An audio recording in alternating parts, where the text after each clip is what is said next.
News Radio 700 WLW. Rock, have you had the Cyclospora yet?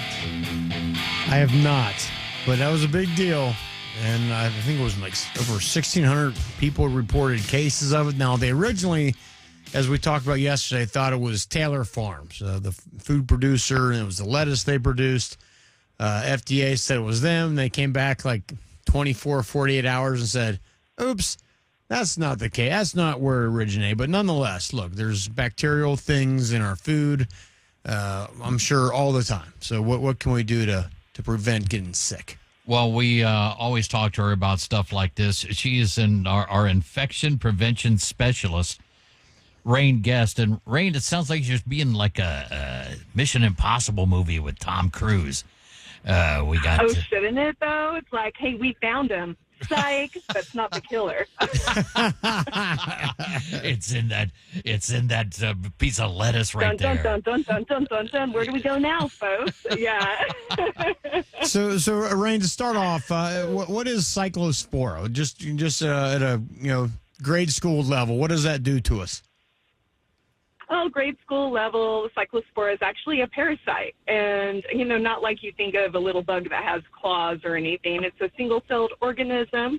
It's actually passed through human feces. Humans, we are the hosts of it, not cows, not any other animal. It's a human issue. Lettuce doesn't grow it. It gets there from some sort of contamination, whether it's contaminated irrigation water, maybe workers that are handling our food that don't wash their hands after they use the restroom. It's something like other pathogens, other viruses or whatnot. You can have symptoms. You can have small symptoms. You can have big symptoms or, no symptoms, right? So, and basically that's what it is. It's this little parasite that we ingest, and it has a really tough shell around it, so it can survive our stomach acid. And then it makes its way into our small intestine. It hatches, it multiplies, and it does you some good damage. Unless you have a good immune system, maybe then you'd have a lesser case of, Cyclospora. Gonna lose 5-6 pounds easy, Help out a little bit. But Rayne, but to Rocky's, when we first came on, Rocket was talking about how could there be a false positive from the FDA on the testing of this stuff? Man, that's a little rough. Okay, so, they do these tests with PCR tests, right? And PCR tests, you can kind of think of them as a little DNA photocopier, right? So it takes, a lot of copies of this genetic material and so that it can amplify it so that scientists can kind of see it and make heads or tails of it. So basically, they thought they saw something that was Cyclospora, and then they realized, oh, wait, not Cyclospora. Back to the drawing board. We use these PCR tests. They're really sensitive. They can be a great tool, but they can also really throw things off, too. So, during COVID, we were using PCR tests, and one of the problems during COVID using these tests is that the equipment can get really easily contaminated. So if you were running a lot of tests through your system and not thoroughly disinfecting your machine after every batch of tests, it could be contaminated and stay contaminated and just throw out a bunch of false positives. Interesting. Which is, one of my theories of why we had so many, cases of COVID, right? So. Really? That's interesting. So the utensils and the methods of testing weren't properly cleaned, and that just led to more and more false positives. Right. One of the many things with COVID that got wrong. Yeah. Yeah, I had a buddy actually who had been in the testing game, PCR game, for a long time before COVID came around, and we were talking about it one day, him and his lab technician, and he was saying how huge of a problem it was because, they had this multi-million-dollar equipment for COVID, and they have control wells, right? And then after every round, you have to go and make sure you really thoroughly disinfect everything, and you have to make sure your control wells stay uncontaminated. But during COVID, they were buying stuff online, PCR testing equipment offline, running little hop shops with it. Not doing things right. So, I'm convinced it's one of the reasons we had such a huge outbreak of COVID. Interesting. Rayne Guest is our guest. And Rayne, you mentioned earlier that Cyclospora was a parasite. Now, parasites are kind of in the news right now. You know, I've multiple stories of people, somebody had, died of something, a parasite in their brain. Are these things, these parasites actively growing inside of us, or are they present in many of us? What's the story there? I mean, we have little bugs on us all the time, right? I mean, it's just the way it is. But these bugs, I wouldn't worry about them too much. We're talking about the reason these cases make the news is they're rare. Cyclospora, what do we have? 1,600 cases, positive cases of it so far. We have 20 million cases of norovirus a year. Put that in perspective. We're talking about it because it's rare, not because it happens every day. I mean, every day we have 300 people die in hospitals from preventable infections, but we don't talk about it. Right. That's kind of shocking. People aren't dying of Cyclospora. It's just you have a really nasty case of the runs, and it makes the news, and it makes everybody think, oh, my gosh, do I have lettuce in my fridge? Wow, I probably do. So it's something we can all talk about it when we're having our coffee in the morning. And, it's something to bring attention to draw our attention away from the other stuff that is really a problem. So to that point, then, like let's say, who knows if it came from lettuce from Taylor Farms or somewhere else. Like let's say there's something is in your refrigerator that you bought at a produce store. It has Cyclospora on it. Can you remove it by just washing it, or is it there if it's there? So washing is almost going to help, and I highly recommend, not just because of Cyclospora, but all the pathogens you can get from your produce, right? There is a huge food chain that these go through from farm to fork.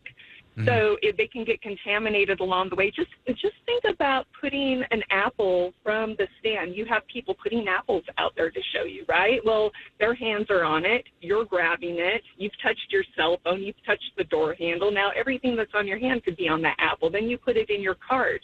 Now, and then it goes on the conveyor belt. I mean, just in that short amount of time, think of how many surfaces that apple touches. So yes, always wash your fruits and vegetables. It's going to help, but it doesn't 100% guarantee that it's going to get rid of the Cyclospora. It's definitely going to help.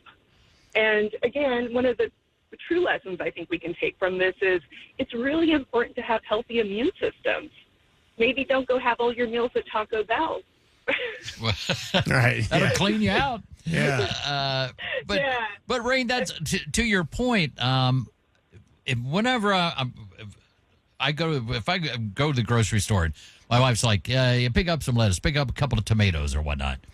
And I'm sitting there and I'm picky about my maters. You are. Yeah, and big time. Yeah. I'm a connoisseur, if you will.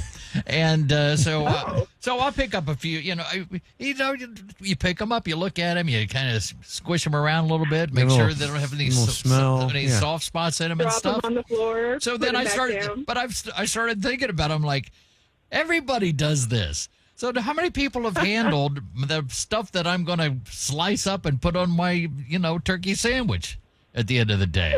Yeah. And it's just, but I guess my point is, does just putting it under the faucet and running water on it take away all that stuff, or am I just making myself feel better? Making myself feel better about it. So again, it does help, right? So scrubbing the outside of fruits and vegetables that can handle scrubbing on the outside is the way to go. We at ArrowClean, we have a healthcare grade disinfectant that's food safe, hypochlorous acid, which is what our white blood cells naturally produce. So I always spray my fruits and vegetables down with that and then rinse it before I eat them. And that's going to kill your salmonella, your E. coli, those nasty bugs. But you don't want to go spray your Lysol on your fruits and vegetables because that stuff's toxic. So, some people like to do vinegar rinses on their fruits and vegetables. Right, yeah, I've heard that. Warm water, using your hands. Friction helps remove it. All those little things are definitely going to help, but I wouldn't be soaking your fruits and vegetables in vats of bleach or, your household cleaners and disinfectants. Yeah, if anything, look, sometimes when I'm in a pinch, I actually use a little bit of Dawn and rinse stuff off with a little bit of Dawn if I don't have my stuff handy.